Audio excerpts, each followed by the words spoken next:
Welcome to Beyond the Risk, the podcast where Westfield Specialty leaders break down current specialty insurance markets trends, challenges, and solutions, and what they mean for your business decisions every day. Hi, I'm April Brackett, Senior Vice President, Head of Marketing and Communications for Westfield Specialty. Welcome to Beyond the Risk, a new podcast from Westfield Specialty. During this podcast, we'll dig into emerging risks, evolving liabilities in more traditional areas, and how specialty coverage is being used to solve real exposures businesses face.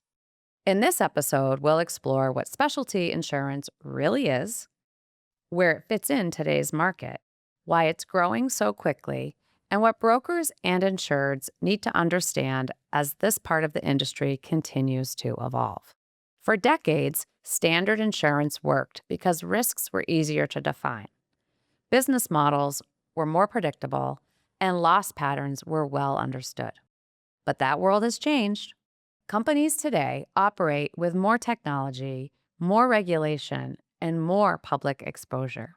Many of the risks they face no longer fit neatly in traditional policy forms. That's where specialty insurance comes in. It's not about standard or one-size-fits-all coverage. It's about experience and expertise and the creative ability to structure solutions for risks that are complex, evolving, or entirely new. Today, we will hear from Jack Kuhn, President of Westfield Specialty. Jack has spent nearly 4 decades in the insurance industry, building and leading global specialty businesses. He started his career at Chubb, where he ultimately served as Chief Underwriting Officer for Chubb Specialty, and he has held senior leadership roles across insurance and reinsurance. In 2021, Jack was named president at Westfield Specialty, launching the new specialty insurance carrier, which has grown and expanded internationally to include 8 offices and 26 lines of business. Hi, Jack. Thanks for joining me today. Let's start with why you took the opportunity to come build Westfield Specialty. So it was a unique opportunity after spending, close to 35 years in the industry. Coming back to working for a mutual was very appealing. I had worked for publicly traded companies. I had worked for private equity-backed companies, and I had worked for a mutual earlier in my career at one point. So I really was attracted to the long-term view that the mutuals are able to have on the business. And that allows you to build the business the right way versus really facing the pressures of, publicly traded or private equity backed companies that are, numbers driven quarter to quarter, very sort of different approach on making investments into the business. All right, so you've built platforms across multiple market cycles. When you look at today's specialty insurance landscape, what feels fundamentally different from earlier stages in your career? So you've hit on a couple of key points. The timing was probably better just with the certain products having harder market conditions. And I would say also the experience that I've gathered on doing a number of other startups. So big focus on having a diversified portfolio, where in my earlier ones, they were very specific, which could be great depending on where you are in the market cycle. But then when the market cycle shifts, you then find yourself in a different position in the sense of dealing with a lot of different aspects of making sure that the business stays profitable, probably sooner than you would have liked. Tell me about your growth philosophy. Is it a bit of organic growth, more mergers and acquisitions? All the above. So I think everything starts for me with having the right talent. It's an underwriting-centric philosophy that I've always had. It's probably coming from my DNA of spending my first 13 years at Chubb. But I don't enter a line of business if I'm not able to attract the right talent that I feel is aligned with underwriting profitability versus seeking top-line growth. Okay, so Jack, right now, what do you think are the biggest forces driving the growth of the specialty insurance market? I think it's really first and foremost our people, where I think you can look at other companies that have started around the same time we have not had the success that we've had. And again, I attribute it to the combination of all the people we've hired. I know some people think it's really driven by me, but it's not. It's really a reflection of the type of talent we're able to bring in, the type of culture we've been able to sort of build here as well as being part of Westfield has been, I think, a very, huge selling point for people. Being part of a mutual just gives us a lot more flexibility that, having worked at public companies, publicly traded companies, and also with private equity backed companies, you are under different sort of scrutiny and expectations. Where here we can make decisions on building the business the right way for the long term. Yeah, I know the company's hashtag is our people make the difference. And I agree with you. Working with teams that have the financial support and backing of a mutual, I mean, that's great for everybody. Exactly. So back to the growth. How much of that growth comes from emerging risks versus risks becoming more complex or severe? It's really both. And the other thing I would say, going back to your earlier question, is that our growth is really sort of focused on taking advantage of market opportunities where we see better, higher margins in certain lines than others. So there will be situations where we will lean into a market versus, other times where we'll lean out of a market.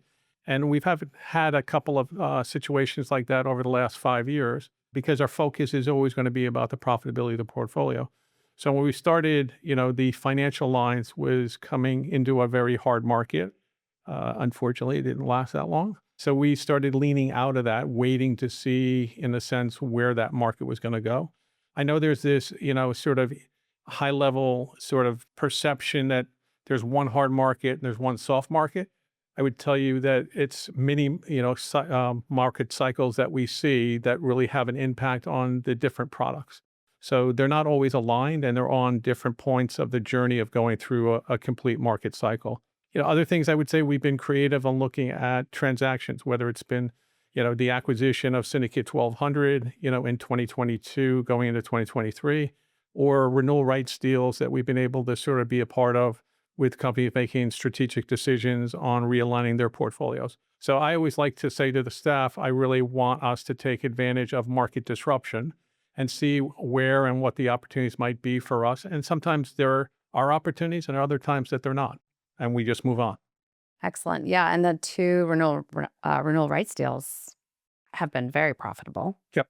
doing really well, and we had some great people join our company as well as part of those deals. And that was a win-win. So it was, I think the companies that were looking to exit were happy with, the transaction, and it was a really good transaction for us. And then the same thing with the acquisition of the syndicate was a lot sooner than what I was anticipating we would be doing on the international side, but it probably accelerated our growth on the international side probably by, 4 or 5 years. When you talk with brokers, are there certain lines or industries that maybe were considered optional that just aren't anymore? They're a must-have? I don't think that there are, must-haves. I mean, I think, people typically want to gravitate back to property, casualty, specialty. I think on the specialty side, we're used to really being dynamic and thoughtful in the sense of, needs of, certain classes.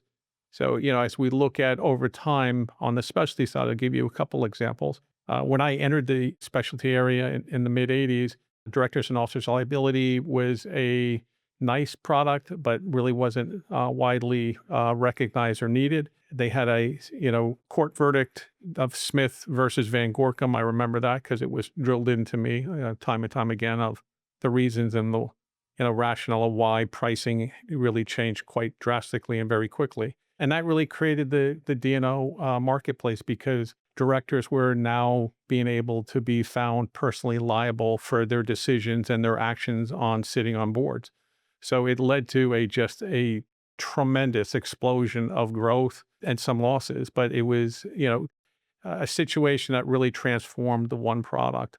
Another one I would say would be employment practices liability. As we went into the 90s, that typically would have been covered under, a casualty GL or a umbrella policy. Now you started seeing a lot of court cases that were taking into account new laws and new regulations that were having a tremendous impact on the profitability of those areas. So that led to the creation of the employment practice liability product that we know today. Another one coming out of, the concerns for Y2K, year 2000.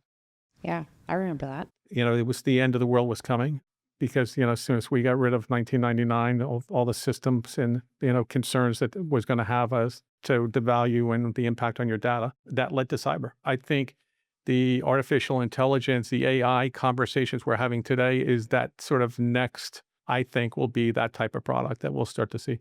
So we've been used to sort of the evolution of exposures and the need for products, but it's also staying very close with the agents, brokers, and also more importantly, our insureds of understanding how their businesses are changing, and the needs for certain insurance products for that. The one that really jumped out for me was the cyber, where if you go back in time, a lot of companies didn't have websites. Now everybody has a website. You go back and on the retail side, everybody went to a store to go buy things. You went to the mall or, individual stores.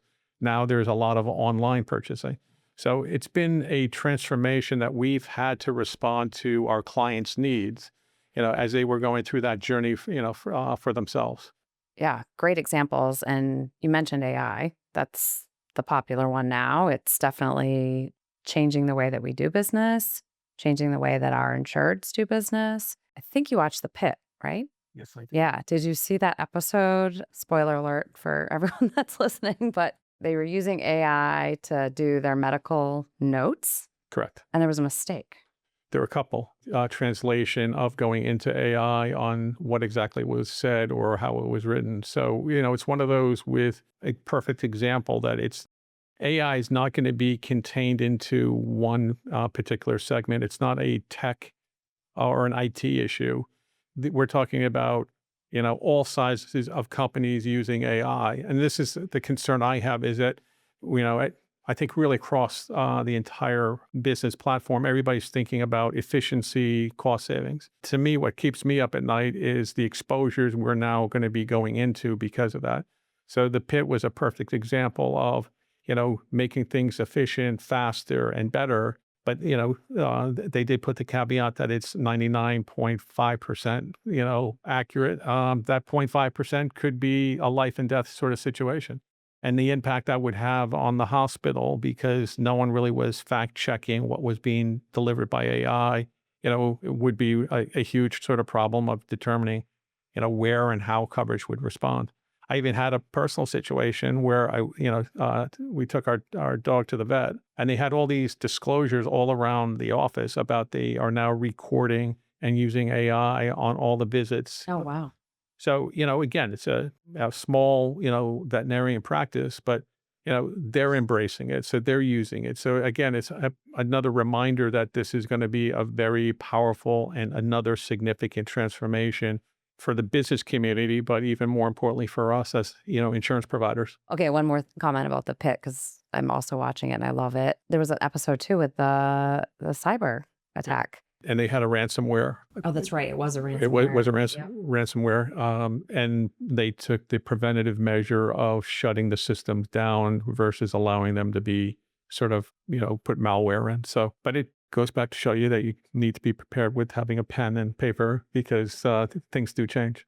The other one I liked was when the Dr. J was, having the conversation about, the world before cell phones, the internet, TikTok, and all that. Yeah. I remember those days. The cell phones and they were like massive in the leather bag and the car phone.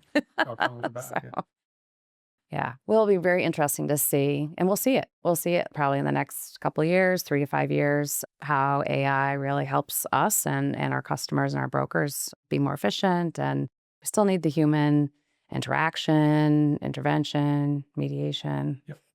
I mean, I think when you go back the last, 30 years, there's been so much evolution on exposure and risk versus the prior 50 or 60 years before that. Probably the biggest change prior to that would have been the invention of the automobile for a new coverage and a new line of business. I think the world we're living in now, it's going to be much faster and much more dynamic with the changes on exposures and the need for new products.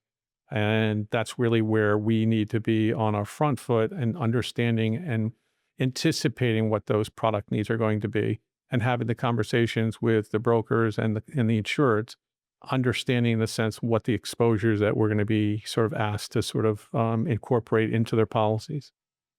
Excellent. Okay, so we've talked about AI awareness. What other things can brokers do to add value for their clients? So I think it's engaging in, I refer to them as health checks, but also understanding their plans and changes that they're looking to sort of, embrace over the next 12 months so that that can be sort of communicated and understood as, you start looking at what the insurance needs are going to be for a client. Insurance isn't always going to be at the top of the list. It's usually at the bottom of the list. But I have seen situations where, it wasn't necessarily discussed or thought of, and then they had an event or a problem, and now we're sort of playing catch up. So I think for brokers, most risk managers want to make sure they're 100% protected and don't have to worry about having gaps. And that's really what I think it takes is having those sort of candid and frequent conversations with their insureds as to, what they're looking to do and how they're looking to evolve. Yeah, I like the analogy of the checkup, like your annual visit, your 6 months check-in, wellness check. It's a great way to think about it. Why is underwriting judgment so critical in specialty insurance versus standard lines? I probably wouldn't agree with that. I probably would say that there it is a need for underwriting judgment on both sides. I think it just depends on, what product line and, what sort of segment is going to be more prevalent for underwriting judgment versus the, slot sort of rating that you might get in some of the other standard lines areas. But, you know, all of that is evolving too. And I give you another example on that is that, personal lines, everyone has always thought is pretty cookie cutter, pretty easy. And I think we're seeing with the changing of the weather patterns between, the severe convective storms, we've seen that this year they're picking back up again to wildfires. There are recently some wildfires in Georgia. We typically think that they're just in California. But we saw some on the East Coast last year as well. So again, it's making sure that we take a step back and think about what the exposures that we're taking on, and then how do you pivot when you start to see sort of the exposure base change, and how do we make sure that we're there to address it and provide the right coverage for our clients. Yeah, got it. So underwriting judgment is critical in really every line for insurance. That's my belief. Yeah, I agree with that. And I think specialty insurance is known for being a little more creative in the coverage just because the exposures are more complex. Maybe it's an emerging risk that we're trying to underwrite and make sure that the business is protected. And I think you're seeing a blurring because if you take the personalized as an example, that there's been a heavy shift to non-admitted paper because you need the flexibility of coverage, restrictions or expansion, as well as changing on what the rate base needs to be. Now, some of the newer exposures that we're seeing typically do gravitate into the pure specialty arena because we do have that sort of mindset of being creative and listening to, where and what new products we think are really going to be successful with the clients, but also from a profitability standpoint. All right, so the next few questions are about the future. So the future of the specialty insurance industry. How do you see the role of specialty insurance evolving over the next few years? So I think, again, we're going to have to be prepared for this fast pace that I expect that we're going to be sort of embracing. So we're going to need to be thoughtful. We need to be inquisitive on the exposures and understanding, where and what's going on with, certain product lines or the need for, brand new product lines. And AI is another one I would say. My prediction will be we will probably have a standalone AI policy across, the board, similar to what we now have with cyber. You'll have different sort of, needs and components based on, industry types or, segments between SME, middle market, and the large global account. But I think we're going to need to make sure that we start thinking about that and addressing that as quickly as possible. So I think as we start looking at the exposures and the need for new products, I think specialty is going to be even more front and center as we start moving through, the next 5 to 10 years. What challenges do you foresee? I think it's really not knowing really where we're going to go and how do we need to get there. And it's going to be the companies that are able to pivot quickly and understand the risks, being able to price the risks, and understanding the profitability of the product line are going to be the ones that are going to be the market leaders on that. Changing gears a little bit.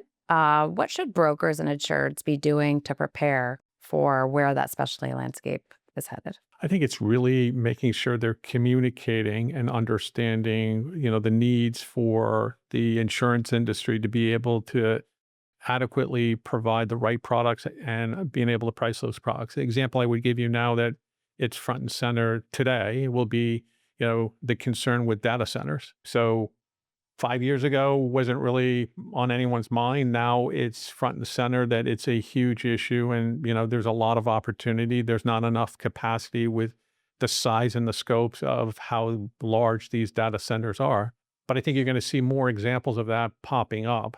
And the more we can have conversations in the early days versus waiting for it to be a done deal and now you're looking to place it becomes a little bit more difficult because you might not necessarily have the right experience and resources to be able to get comfortable with the risks. Yeah, that makes sense for sure. And what do you think about, I guess, in the next few years about the talent shortage? What do you think that looks like? I think it's a wave that is quickly coming, towards us, and it's one that again, who's preparing for it. We, spend quite a bit of time on bringing young talent in, and there's a lot of emphasis on retaining talent. So we'll start with the internship program that will then feed into a training program that hopefully then we're sort of being able to continue, the development of those underwriters or, whatever area within the organization that they're assigned to. But it really comes down to making sure that we have a clear understanding of where we need to source for the young talent. Now, some would say, well, why train them and why go through the expense of all that? And once you just go hire people from other companies, that becomes more problematic because I would tell you my experience has been the sooner we get the younger talent in, they're really more accustomed and used to the way that we do things, not that you have to break down what they were originally sort of learned and trained at their prior company. And it really kind of feeds into the culture that, we've established and are sort of, so proud of. Yeah. And investing in people right from the beginning. Yeah. So, Jack, if there's one mindset shift you'd encourage listeners to make about specialty insurance, what would it be? They need to be inquisitive. So expect the unexpected. I think another thing I would say that will probably keep saying until I'm gone will be, don't be afraid to ask questions. That goes for junior people, but others in the sense that I don't think that there's anyone that really has all the answers. I would tell you for myself, I'm learning, every week, every month, and I've been at this for almost 40 years. So that's the thing, you brought up earlier about how dynamic and exciting that the industry is. For me, it's nothing's the same, and you have to expect that. So you have to be willing and to put yourself out there and ask questions. I remember as a 22-year-old kid that everybody was always concerned about, looking stupid for asking a simple question. I've always embraced there's no such thing as stupid questions. I want people to understand what they're doing and what they need to do. That's a great philosophy. I feel that culturally here. There isn't a silly question and raise your hand. And sometimes you're not the only one with that question. So other people learn as well. So when we think about like your 4 decades in the industry and sort of where you are today, what advice would you give to the next generation? I think it's, starting with being inquisitive, learn, the different areas that you have, ask questions. And again, be prepared for the unexpected. You've heard me say this quite a bit. For me, every year is a different year. So when we start in January, I'm not expecting us to continue using the same strategies and approaches we did in the prior year. You have to evolve. And it's not just the insurance product or the pricing that we have. I think for you as an individual, you need to evolve. And if you want to stay relevant and at the front of the pack, you have to make sure you're continuing to learn and understand how things are changing and shifting and the exposures are changing and shifting. We're at our last question today. I guess finally, when you think about what you've built at Westfield Specialty, what do you hope it's known for in 5 years?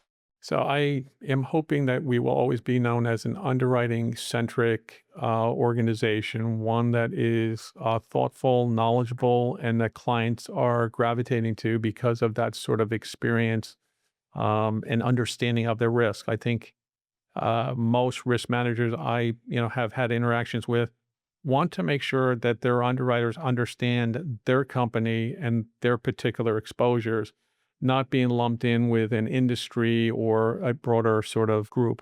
They want to make sure that people understand what they do, how they do it, and how they're special in their industry. So it's just making sure we don't lose and get sort of distracted away from what's really the most important thing.